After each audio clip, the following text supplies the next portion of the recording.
শতাব্দীতে এমন বছর খুব কমই আসে। 2024 ইতিহাস বদলে দেয়া এক বছর। শুরুটা হয়েছিল ডামি নির্বাচনের মধ্য দিয়ে। এরপর একের পর এক ঘটনা। জুলাইয়ে বৈষম্য বিরোধী ছাত্র আন্দোলনের অগ্নিরূপ, অগাস্টে তার রূপ নেয় ছাত্র আন্দোলনের গণ আন্দোলনে। 5ই অগাস্ট গণ অভ্যুত্থানের মাধ্যমে পতন হয় 15 বছরের বেশি সময় ধরে ক্ষমতায় থাকা ফ্যাসিস্ট সরকারের। ছাত্র জনতার অভূতপূর্ব এই আন্দোলনে 1,500-এরও বেশি মানুষ জীবন দিয়েছেন, আহত হয়েছেন প্রায় 30,000। অসংখ্য জীবন আর রক্তের বিনিময়ে নতুন এক সন্ধিক্ষণে দাঁড়ায় বাংলাদেশ। 8ই অগাস্ট প্রফেসর ডক্টর মোহাম্মদ ইউনূসের নেতৃত্বে অন্তর্বর্তীকালীন সরকারের যাত্রা শুরু হয় নতুন বাংলাদেশ গড়ার প্রত্যয় সামনে রেখে। পরে একের পর এক সংস্কার পরিকল্পনা সামনে আসে। ইতিমধ্যে 4 মাস পার করেছে নতুন সরকার। নানা সম্ভাবনার হাতছানি নিয়ে শুরু করা সরকারের প্রতি মানুষের আকাশচুম্বী প্রত্যাশাও ছিল। এখন প্রত্যাশা আর প্রাপ্তির ফারাক খুঁজতে শুরু করেছে মানুষ। সংস্কার আর নির্বাচনের বিষয়ে দ্বান্দ্বিক পরিস্থিতি তৈরি হয়েছে। এমন অবস্থা নিয়ে নতুন বছরে পা রাখছে দেশ। মানুষের প্রাপ্তি আর প্রত্যাশার ফারাক থাকলেও তৈরি হওয়া আকাশ সমান উঁচু স্বপ্ন ক্রমে নিচু হয়ে আসলেও 2024 সাল ইতিহাসের পাতায় লেখা থাকবে বিপ্লবের বছর হিসাবে। বৈষম্য বিরোধী ছাত্র আন্দোলনের চলা কর্মসূচির মধ্যে রংপুর বেগম রোকেয়া বিশ্ববিদ্যালয়ের শিক্ষার্থী আবু সাঈদের বিরচিত জীবনদান বদলে দিয়েছিল আন্দোলনের গতি প্রকৃতি। পুলিশের বন্দুকের সামনে 2 হাত প্রসারিত করে দাঁড়িয়ে যাওয়া আবু সাঈদ হয়ে উঠেছিল 24-এর আন্দোলনের বীর চরিত্র। তার এই সাহস বুকে ধরে শিক্ষার্থী ছাত্রনেতার আন্দোলনের তোড়ে উপড়ে যায় 15 বছরের বেশি সময় স্থায়ী চরম কর্তৃত্ববাদী আওয়ামী শাসন। শহীদ আবু সাঈদ হয়ে ওঠেন 24-এর সেরা মানব। ডামি নির্বাচন ও একতরফা নির্বাচন, বহু নাটকীয়তা, আন্দোলন, বিতর্ক এবং শক্তিধর রাষ্ট্রগুলোর চাপের মধ্যেই এই বছরের 7ই জানুয়ারি অনুষ্ঠিত হয় দেশের ইতিহাসের আরেকটি কলঙ্কজনক নির্বাচন। ছাত্র জনতার রক্তাক্ত বিপ্লব, শেখ হাসিনা সরকারের পতন। জানুয়ারিতে সরকার গঠনের পর থেকে পতনের আগে বৈষম্য বিরোধী ছাত্র আন্দোলন ছাড়া আওয়ামী লীগ সরকারকে কোনো রকম ঝক্কি ঝামেলায় পড়তে হয়নি। এই সময়ে দেশে বড় ধরনের কোনো আন্দোলনও হয়নি। 2018 সাল পর্যন্ত বাংলাদেশের সরকারি চাকরিতে 56% কোটা প্রচলিত ছিল। এই কোটা ব্যবস্থা সংস্কারের বিরুদ্ধে ঢাকা বিশ্ববিদ্যালয় সহ বিভিন্ন শিক্ষা প্রতিষ্ঠানে ব্যাপক কোটা বিরোধী আন্দোলন হয়।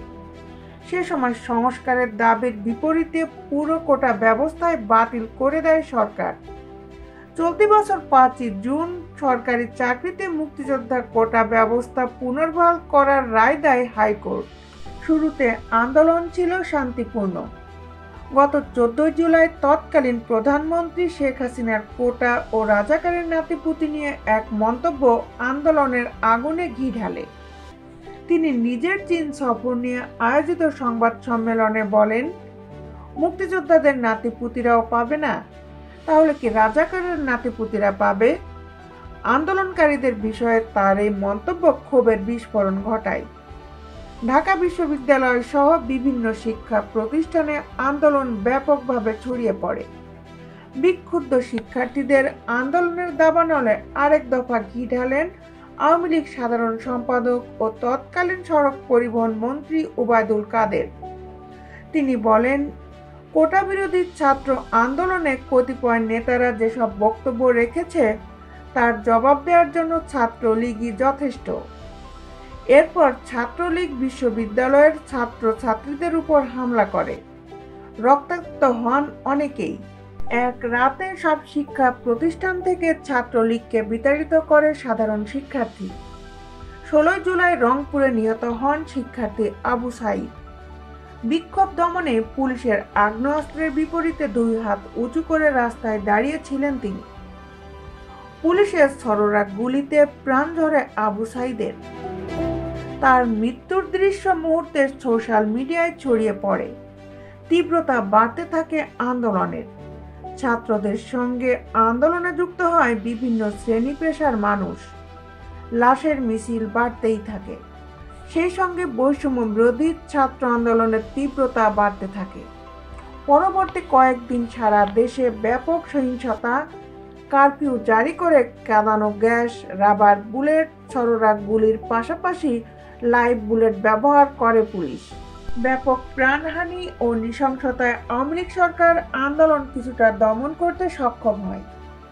এর মধ্যে আদালত কোটা ব্যবস্থা পুরোপুরি পুনর্বহালের পরিবর্তনে সংস্কার করে। 56% থেকে কোটা 10% নেমে আসে।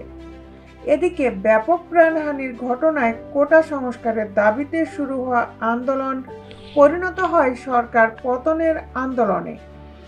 বুলেট আর ব্যাপক প্রাণহানির মাধ্যমে সরকার রাস্তা থেকে আন্দোলনকারীদের কিছুটা সরাতে পারলেও ক্ষোভে ফুঁসতে থাকে দেশের জনগণ। সেই ক্ষোভ আরও উস্কে দেয় ঘরে ঘরে হানা দিয়ে শিক্ষার্থীদের গ্রেপ্তারের মতো ঘটনা। শেষ মুহূর্তে সেনাবাহিনীকেও ছাত্র জনতার মুখোমুখি দাঁড় করিয়ে ক্ষমতা ধরে রাখার চেষ্টা করা হয়। কিন্তু সেনাবাহিনীর বড় অংশ ছাত্র জনতাকে গুলি করতে অস্বীকৃতি জানায়। সশস্ত্র বাহিনীর সাবেক কর্মকর্তারাও ছাত্র জনতার পক্ষে অবস্থান নিয়ে বক্তব্য বিবৃতি দেন, করেন মিছিলও। 5ই অগাস্ট সকাল থেকে রাজধানী ঢাকা সহ সারা দেশে বিপুল সংখ্যক মানুষ রাস্তায় নেমে আসে। তীব্র জনরোষের মুখে সেদিন দুপুরেই পালিয়ে ভারতে আশ্রয় নেন টানা 4 বার সহ বাংলাদেশের ইতিহাসে সবচেয়ে বেশি সময় 5 বার প্রধানমন্ত্রীর দায়িত্ব পালন করা শেখ হাসিনা। গণ আন্দোলনের মুখে শেখ হাসিনা ভারতে পালিয়ে যাওয়ার পর 8ই অগাস্ট যাত্রা শুরু হয় অধ্যাপক মোহাম্মদ ডক্টর ইউনূসের নেতৃত্বাধীন অন্তর্বর্তী সরকার। এরপর প্রায় 5 মাস কেটে গেছে। এই সময়ে সরকার অনেক ধরনের পদক্ষেপ নিয়েছে। জুলাই গণহত্যায় জড়িতদের আইনের আওতায় আনা হয়েছে। এছাড়া নেওয়া হয়েছে সংস্কারের উদ্যোগ। এজন্য প্রায় 15টি কমিশন গঠন করেছে এই সরকার। এর মধ্যে উল্লেখযোগ্য সংস্কার কমিশনগুলো হলো নির্বাচন ব্যবস্থা, সংবিধান, জনপ্রশাসন, দুর্নীতি দমন কমিশন, বিচার বিভাগ, পুলিশ সংস্কার কমিশন। সংস্কার কমিশনগুলোকে সংস্কারের সুপারিশ দিতে 90 দিন সময় বেঁধে দিয়েছে সরকার। জানুয়ারির প্রথম সপ্তাহে বেশ কয়েকটি কমিশন তাদের প্রতিবেদন সরকারের কাছে জমা দেবেন। নানা প্রত্যাশা নিয়ে এই সংস্কার উদ্যোগ নেওয়া হলেও এখন নির্বাচন নিয়ে বেশি আলোচনা করছে রাজনৈতিক দলগুলো। তাদের প্রধান দাবি নির্বাচন। দেশ বিদেশের আপডেট নিউজ পেতে আমাদের সাথেই থাকুন। Justice television, Dhaka.